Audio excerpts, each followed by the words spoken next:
What's going on, people? We are Tottenham TV, back here for another predicted lineup video.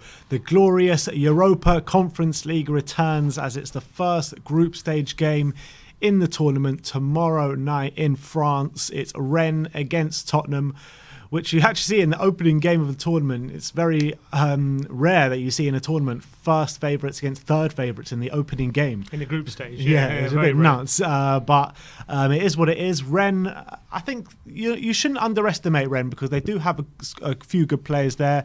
I mean, when you compare them to what we faced in the qualifying rounds, I do believe they're a level or two above them. And yeah, I think we've got a bit of luck on our sides as Jeremy Doku is out of the game, and he is by far their best player in my opinion. But there are other good players in there like Mbene Yang and Sergio Guirassy. But this isn't the video to talk about that. We are talking about the Tottenham predicted lineup. In terms of the team news and what have you, it's just as we were, isn't it? Well, we don't know 100%, but we know that Son and Dyer very likely to be out for this one. We know Sanchez, Romero and Lo Celso still got in Croatia. Sessegnon's going to be out as well. So the only one is whether Bergwijn might be fit. We're not 100% sure, but he looks like he's probably going to be safe for Sunday anyway. So looks like he's probably also going to be out. All right, well, let's get into our predicted lineup. We're going for a 4-3-3 formation. In goal, who's going to be probably our Conference League goalkeeper for the season in Pierluigi Golini, and he hasn't really put a foot wrong yet, has he? Not yet, and he's been all right whenever he's been called upon. So yeah, Golini comes in for this one, and he's going to want a strong performance after Hugo's poor performance against Palace. Maybe he sees an opportunity to maybe impress and give Nuno something to think about. But I still think it's Lloris has got the number one spot, but Golini will want to have a good game. Yeah, definitely. So let's move over to the right back position. We're going to go for Matt Doherty. I think he played the first two Conference League games there, didn't he? Mm-hmm. So we're going to go for him to go straight back in. And I want to see an improved... I mean, I say this every time he plays. I want to see an improved performance from him because we really haven't seen him hit the heights of what he was at Wolves. Seeing as Nuno is his manager, I do want to see him hit those heights. And we expect Emerson to be rested for this one. Yeah, Emerson has to start against Chelsea for sure. We can't afford not to have him, so Doherty comes in for this one, and maybe if he has a good showing he puts himself in the conversation, but I think he has to get an opportunity. Emerson have a tough ride on his debut, but maybe against Chelsea he can have a different kind of impact. So yes, I think we have to rest Emerson for this one. We can't afford not to have his pace in the fullback positions on Sunday.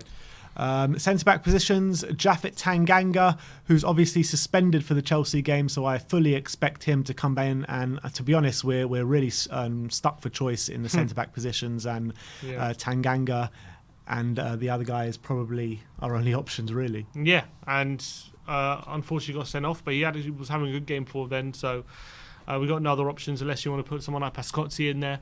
So I think Tanganga has to start.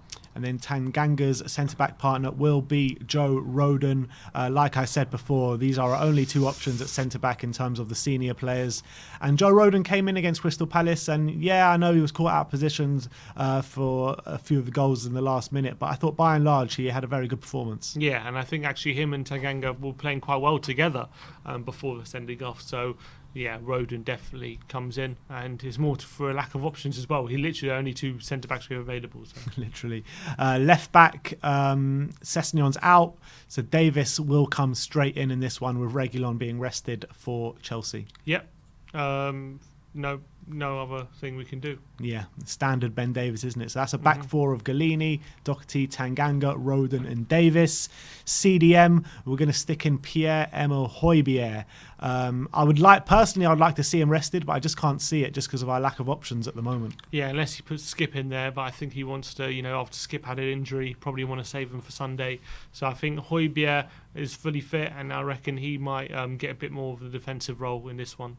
And then moving alongside him, we're going to go for Tanguy Ndombele finally to get a start or some minutes even in the first bit of minutes for him of the season. So really expect him to grab this game by the scruff of the neck and take it to the opposition. Hopefully it's a big performance from him. Really big opportunity. If he plays well, he could definitely be with a view of him playing Sunday. So I'm really I think his performance is going to be analysed to the nth degree by anyone to see what he's about. But it's a big day for Ndombele. Do you think if he has a standout performance, he plays his way into the team on Sunday? I think he's got a very good chance of it, yeah. I hope so.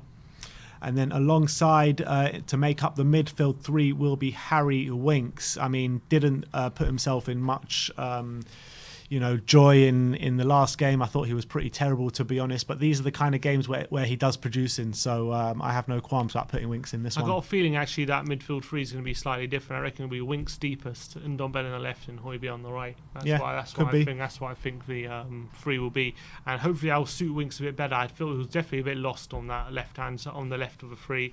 It didn't suit his role, being able to given license to go forward. He wasn't comfortable in the forward areas. I think maybe a bit centrally, where he can see more of the game ahead of him, and maybe he starts spraying passes around. That could be more his game. So yeah, I think Winks comes in. Had a shocking game against Palace, but needs a confidence boosting performance in this one. Yeah, like his second one against Passos was pretty good that game. So when we do play this kind of opposition, Winks does usually perform. But having said that, Rennes are probably, like I said, a level above Passos. Right hand side of the attack, we're going to stick with Lucas Moura. Has had a pretty good season, fairly good season so far. So I would like to save him for the Chelsea game, but lack of options are forcing our hand, really. Yeah, honestly, if it was up to me, I would probably play Jack Clark, but I don't think Nuno's going to do that. So I think Lucas is pretty much only we no Bergwijn, no Son. We're out of wingers, so Lucas has to start. Yeah.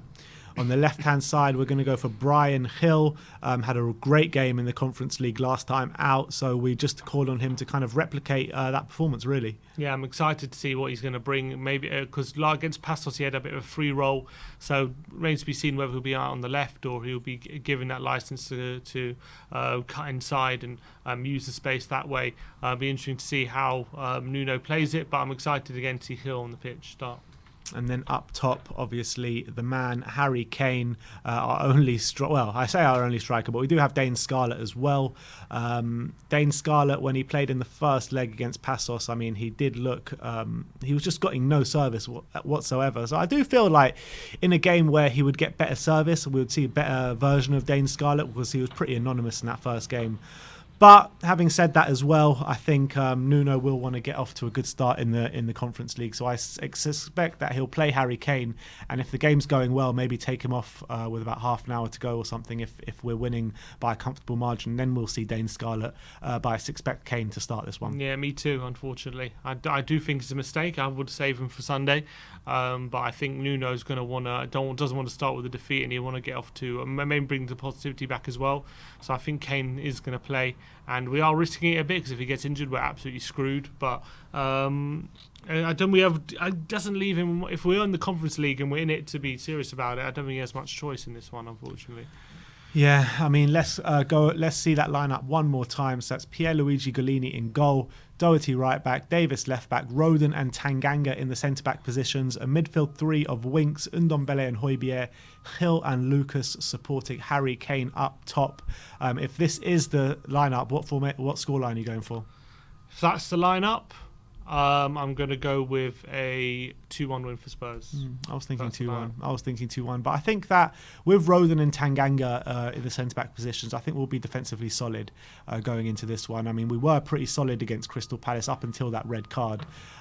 So I think we'll be solid. So I'm going to go for a 1-0 win. A 1-0 win to Spurs.